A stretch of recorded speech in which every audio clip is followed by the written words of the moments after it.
Hello, and welcome to Founders Amplified, where we spotlight underrepresented founders who are driving innovation and impact across various industries and sectors across the globe. I'm your host, Narayan Kulkarni, and I'm excited to be here with you today. Today's guest is Katerina Tartary. Katerina Tartary is the co-founder of Relatable, a relationship and communication app. Born in Siberia, Russia, Katerina now lives in Paris. With diverse origins mixing Greek, Bulgarian, and Uzbek roots, she identifies as a cisgender woman, polysexual, polyamorous, and an immigrant with a 12-year life history in France. Her professional path began in engineering with a corporate job in the energy sector, but in 2021, she made a radical shift, retraining as a sex and relationship therapist. Today, she works privately with individuals and couples, and co-founded Relatable with her business partner Tapas.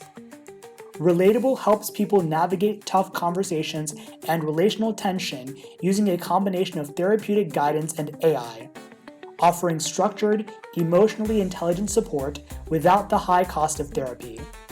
Since launching the first version of the app in December 2024, the product has gone through 3 major iterations, incorporating extensive user feedback. It's now live on both App Store and Play Store.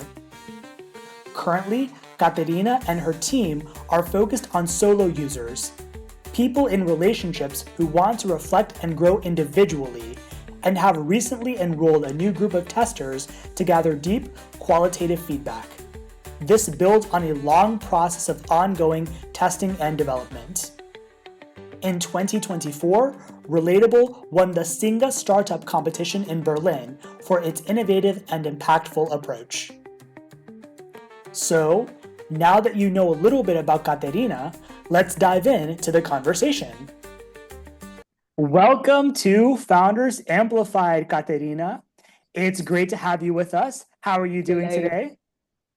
Well, I'm very joyful. I'm very curious about our talk today. And thank you for inviting me.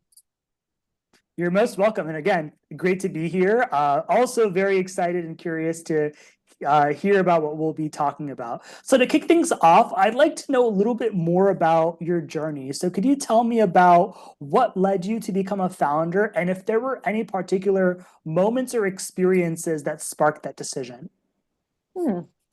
Well, to be honest, I didn't search to become a founder. I had already a great shift in my professional life in 2021. Before I was on a corporate journey, I was working as an engineer in the energy sector, and then I drastically shifted my life and became a sex and relationship therapist. So there was already a big, fat change in my life, in my career. And then this founder journey just found me. Because at some point, my co-founder, Tapas, approached me with this wonderful idea to help couples and individuals with their relationship communication. And when he pitched this idea to me, my eyes just sparkled, because I saw, as a therapist and as a human being, I saw the potential of, oh my God, we can help so many people in relationships to communicate better, to thrive, and to have some emotional ease and truly enjoy their relationship. So at the moment when I was approached by Tapas, I was more like a consultant for the project. But with time, I saw again, how much I love the idea and how much I actually want to invest in it. So finally, we started working as co-founders because I wanted to contribute more than just an advice. I wanted to propulse the idea. Wow. Thanks for sharing. There are 2 things that really stuck out to me as you were sharing. First of all, to rephrase that the founder journey found you. I found that very, very energizing. The second thing is that it sounds like there were a number of experiences and interesting parts of your story that led to the decision. So, for example, I heard being part of a corporate career, then going into becoming a sex and relationships therapist, and then having a meeting with your now co-founder, originally as a consultant, and then going into the project. So it sounds like there's been a number of different events that have led to your journey. But I'd like to dive a little bit deeper. So could you tell me about, are there any particular parts of that story or other elements of your story, and more broadly, other elements of your identity that you feel give you a unique perspective as a founder? Well, I see it as a cake with three layers. I think the foundation why I'm into this co-founding journey, because I suffered myself. I was very young, I married, and unfortunately I divorced because of very poor communication and because we just like suffered as a couple at some point. So there's like this first layer of of a hurting personal story. Then there's a second layer. It's also my personal revolution, because at some point I was fed up with all my relationships falling apart and me not being able to actually express myself authentically in them. And so I started working on myself a lot, on my sexuality, but also generally on who I am, who I want to be in my romantic relationships. And so that opened like Pandora's box of different things I needed to work on. So today, being a co-founder, I also understand like what a journey it is for our users also to actually thrive in their relationship, because I've been there. And finally, I have this like third layer of the cake on the top as a therapist. So it's not just like I have some business skills or I have leadership skills or vision. It's just because I professionally understand what it is that we need to do for our users for them to thrive in the relationships. So I think that's my answer. Well said. I love the metaphor of the cake, and as you've talked about, there, as with the cake, there are different layers that then provide a complete experience. It sounds like as well, there are different layers that have led to and give that like unique perspective that only you have. That I appreciate how you deconstructed and shared that. Now, I'm curious about how those translate into the work you're doing, and I'm sure that with your that layered approach, you have a very unique perspective. So could you tell me and our audience a little bit more about something or elements of Relatable, your solution, that would probably make someone say, oh, I never thought about like the relationship space like that, or I didn't think you could do that? Yeah, sure. So we all entered the era of AI, and still it's very interesting how it surprises people that AI can be a very powerful human-like support in the situation of emotional crisis or emotional tension in couples. So I actually, when I receive feedback from our testers and users, I see how they're like, oh, I didn't expect the AI advice and support to be that valuable, or that it would get my situation. So that's the first thing that surprises in Relatable. But also what is interesting, another part of the work Relatable does for humans, is that it creates this dedicated space to have a conversation in a way that couples normally don't do naturally.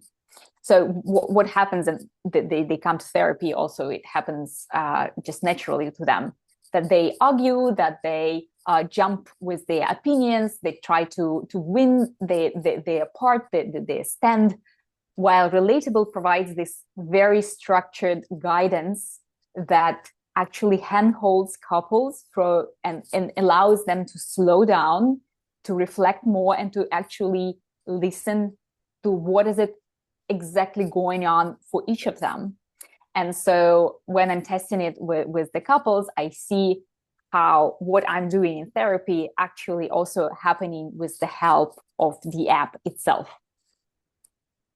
I see. So I'm hearing, and that this is really cool how you have AI and technology, which is uniquely applied, and also, of course, a structured process in guiding couples to self-reflect on therapy. I'd like to dive deeper into each of those. Can you tell us more about what makes your use of AI unique, and how that might be different from other solutions that are around, like using technology to power and help with relationships? Well, so when we use AI, we give our AI models a very particular direction. And this direction is rooted in the techniques and strategies that are used in therapy, either in emotionally focused therapy or acceptance and commitment therapy. But there is this like rooted guidance that after that, like guides the whole process inside of the app. And what is interesting that, for example, when people use ChatGPT, they're not always skilled to actually guide themselves or guide the AI to help them to go in the same way through the emotional struggles. So that's where we combine the therapeutic knowledge with the capacity of AI to navigate human relationships. And so we put them together with a very precise like structure and calming design and any like other small techniques that make this space to be dedicated to your relationship issues and your relationship goals. I see that. That's very helpful. And to the second point I was asking about, can you tell us more about what makes the process that you use unique and particularly effective in relationships? Are there maybe like certain a mix of modalities that you're drawing from? Are you holding space in a particular way? Can you talk a little bit more about that structured process and how that's unique? I think it's a good place to kind of compare us to other apps that exist for couples. So normally what they do, they propose you a set of like funny questions, deepening questions to kind of create this bond. But what we do, we approach a couple when they are in a crisis or in a tension, or there's, something that is off. And this is already by itself a situation in which all other like apps and technologies, they are a little bit useless because they do not know how to address this situation. So we are proposing this container for them, this like follow the steps inside the app, and the app will guide you through your difficult conversation. Or if you are on your own without your partner, the app will really ask you very particular questions to help you to ease your pain, to clarify your perspective on the situation, and actually to know how to approach your stressful situation with your partner. So it's really particular guidance that is suited for your situation. So it's not just like an abstract bond building. It's here and now we are resolving your particular stressful thing. I see, that's helpful. And just to clarify, relatable is for committed romantic partnerships, or is there a particular scope of users or partners that are best suited for relatable? And can you talk about who those might be and why you decided on that particular subset of the market of relationships? Because there are so many different human relationships and types of human relationships. So I think the first distinction, of course, people should be in committed relationship, or at least they want to create something meaningful together. So they want to have a certain level of depth in their relationship. And the ingredient that is very important in the whole story, that they are motivated to do something, that they're not just like, it's not my fault, it's all my partner, I'm not going to do anything about it. So this position doesn't work with our app. It's more like cooperation with the app that helps you to kind of go through the journey and heal and embrace the difficult things in your relationship. So I think it's this aspect that might lack in certain relationships. And I also see it in therapy. Those couples who do not want to face courageously some things that are not working, they do not come to therapy, because there's no this like first, step that they actually want to do. So those are not our crowd. Our crowd are people who, hey, I really want to do something about it. Give me tools, give me something that will help me. So there's this first motivation that really makes difference. But after that, we embrace all the relationships, mostly like probably at least several months long, because you still need like a certain period of time to understand what is it that is going on between two individuals. But if we talk about polyamorous relationships, they're all welcome. It's just for now we have like the one partner at a time framework. If it's a queer relationship, welcome. So this doesn't have a lot of distinction for our app. Our app treats all situations with like neutral perspective. So, but this motivation ingredient, it's just the key to the success. Wow, thanks for sharing. I appreciate hearing that your app can be used and is suitable to individuals in all types of relationships. But I also appreciate, again, with the business marketing mind of mine turned on when you said the word motivation, because I think of, say, psychographic segmentation versus a lot of times one can think about demographic segmentation or like particular like other elements of segmentation of a market. But so I appreciate your clarification and elaboration. We do have on that. We do have a global segmentation. We mostly approach users between like 20 and 45 because those are mostly keen on using technology, for themselves. So we have those metrics as well.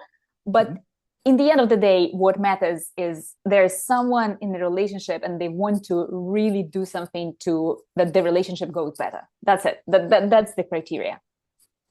All right. And thanks so much for sharing that as well. And what's really exciting is, so to your point about motivation, it sounds like when couples go into using Relatable, there is already that sense of investment. Then obviously they go through a structured process, and then there is, of course, some positive outcome or impact that they have. So I'd like to talk about that part in a little bit more detail. Can you tell me and our audience a little bit more about the impacts that you would be expecting from the individual couple that goes through or have seen that goes through and uses Relatable successfully? And then I guess zooming out as well, in like the macro 5 to 10 years, what are some of the other positive impacts that you would see in the longer term with Relatable being used as you envision successfully? Mm-hmm. Okay, let's start with like first small, very practical, very straightforward impact. So for a couple, it would mean to learn a different way of communicating with each other. It's like an alternative to their like cycle in which they go again and again. It disrupts their cycle. It helps them to find a different way to see each other, see their situation, and actually to be differently during a challenging conversation.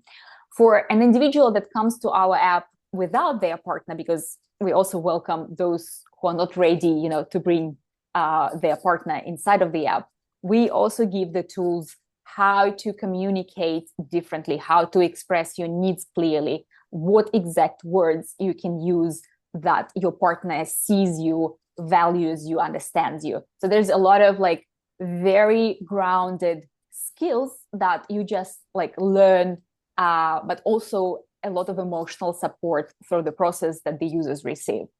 So now let's zoom out what it can mean if we actually reach a vast number of couples.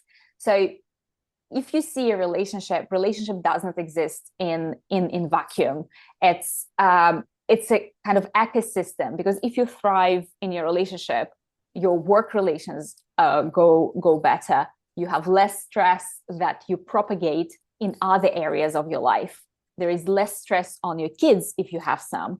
There is your general well-being that is thriving. You are mentally more stable. You are physiologically healthier, because stress affects our health on so many levels. So minimizing this stress inside of this like little couples bubble, we are actually maximizing the effect, the positive effect on the whole network that is happening around the couple or around one being in a relationship.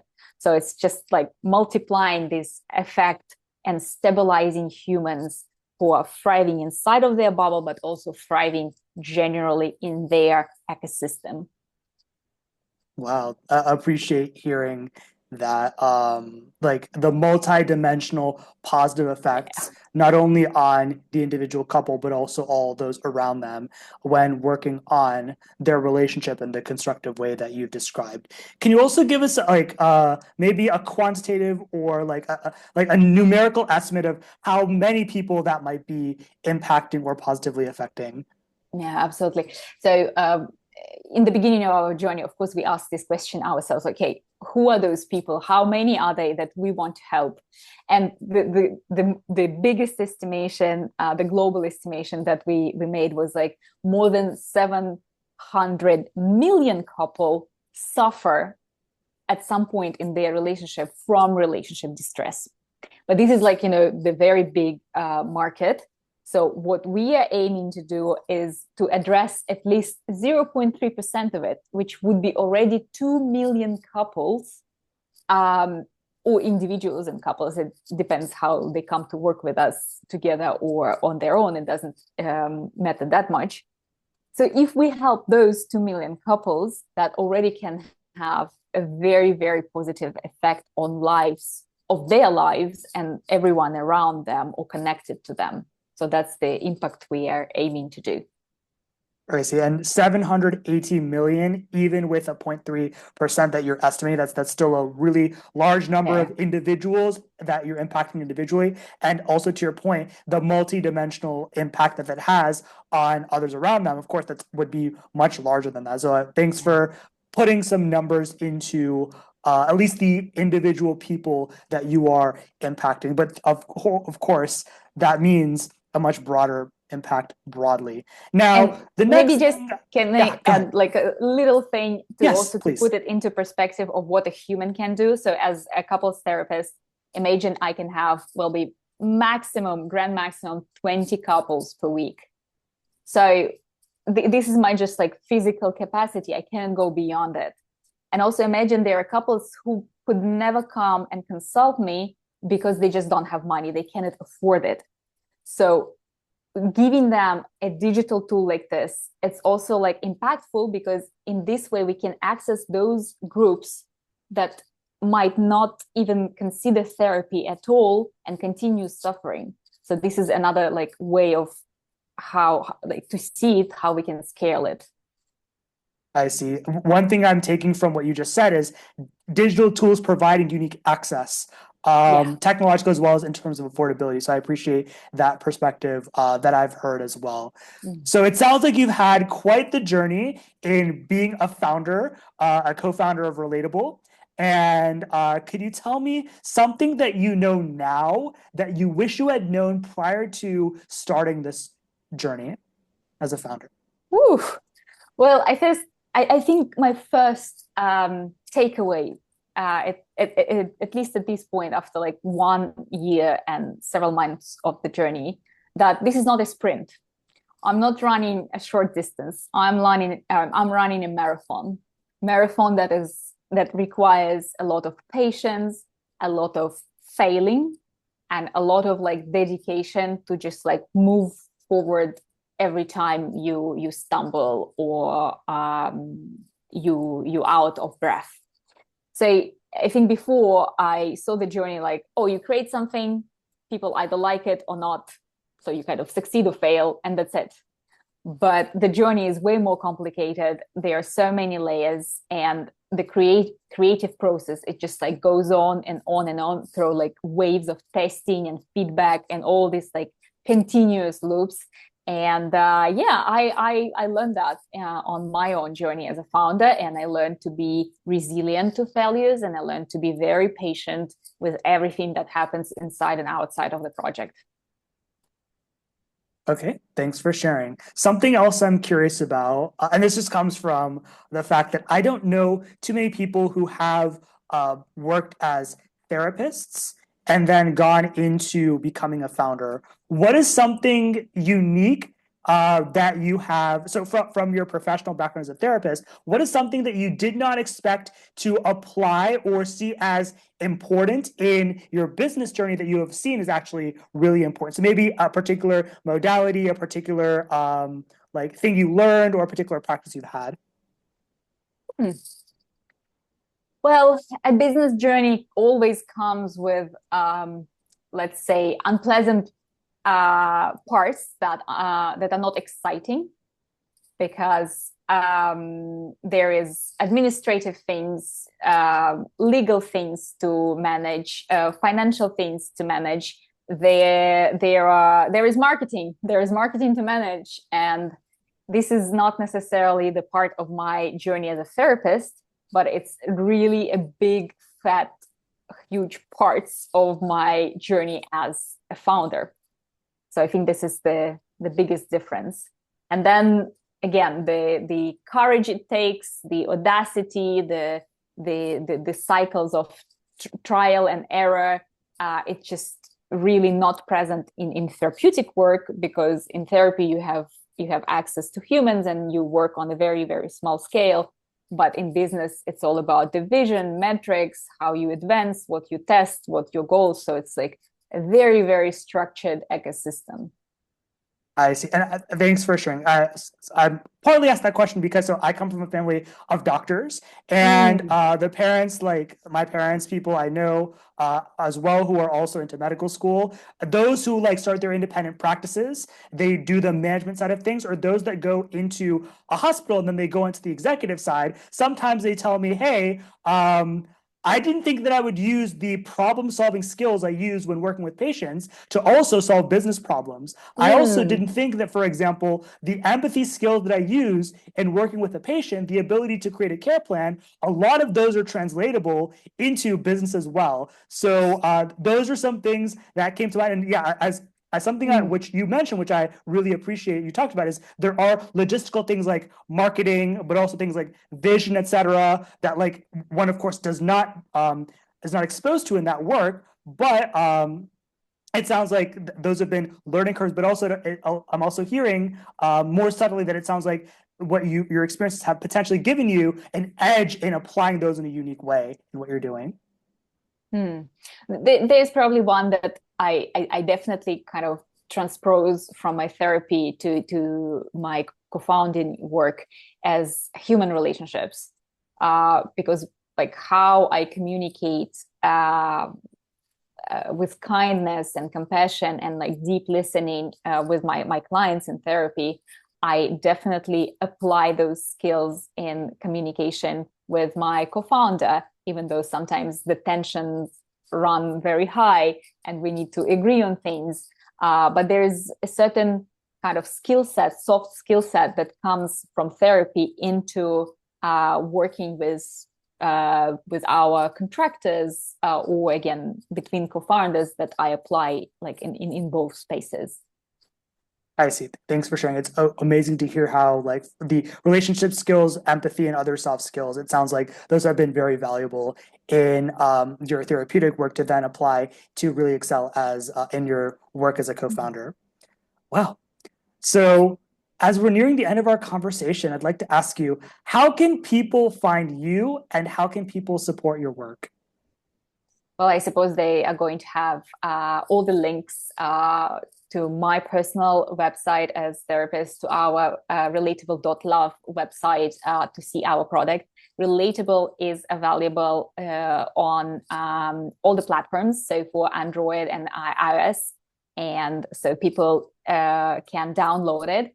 And especially, probably my ask for support is, if you know someone who struggles in a relationship right now, please give them this information, that there is relatable, then there is me, that they can reach out and we can actually help them. So that's my ask, to actually direct people who are in need, who are in stress, who are a little bit lost in their relationship, direct them to us.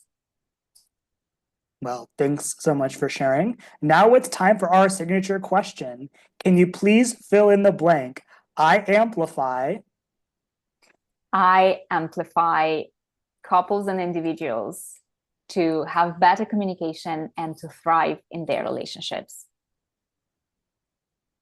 Well said. And again, thanks so much for sharing your journey and insights, Katerina. It was so cool to hear about your path, the innovative things you're doing with Relatable and the positive impacts that promises in the world. And I just want to take a step back and celebrate you for being an amazing leader and an inspiration to people who are underrepresented everywhere. So as I reflect on this conversation, as I reflect on our interactions, something that, as I said, really strikes me is I think it's really amazing that you have brought like skills of therapy, like that background into an app that's very, very powerful and impactful. I really appreciate that. Like, so you've talked about your journey, and it sounds like I appreciate the intention behind, say, like some of the challenges you face, but then bringing also that wisdom as well as frameworks as well as technology and blending all of those into one elegant solution. And finally, something that I also appreciated was your perspective on the into out of the work on the individual couple that then emanates outward, as well as the many different impacts that promises to have. So I appreciate all of those wonderful and rich perspectives that you have shared, and thank you again. Thank you so much, Narayan, for giving me this opportunity to speak today and to share our work. You're most welcome. I look forward to being in touch, but bye for now. Bye-bye.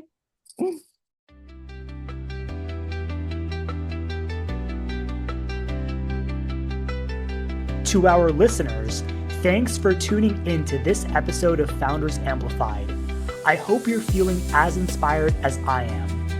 If you'd like to learn more about our guests and support them, check out the show notes for their details. If you enjoyed this episode, please give us a rating, share it with someone you know, and follow us for more inspiring episodes like this one. If you're a founder who is driving innovation and impact in any industry or sector anywhere in the world and would like to be a guest, we'd love to hear from you. Check out the show notes for more information. And finally, remember that you, yes, you, have the power to amplify the voices around you. Whether you're a colleague, family member, friend, funder, mentor, or just another fellow human, your support matters. So I invite you to celebrate and uplift the underrepresented innovators in your life who are driving innovation and impact. Let's create a better future for everyone, together. Until next time, stay curious, stay bold, and keep amplifying.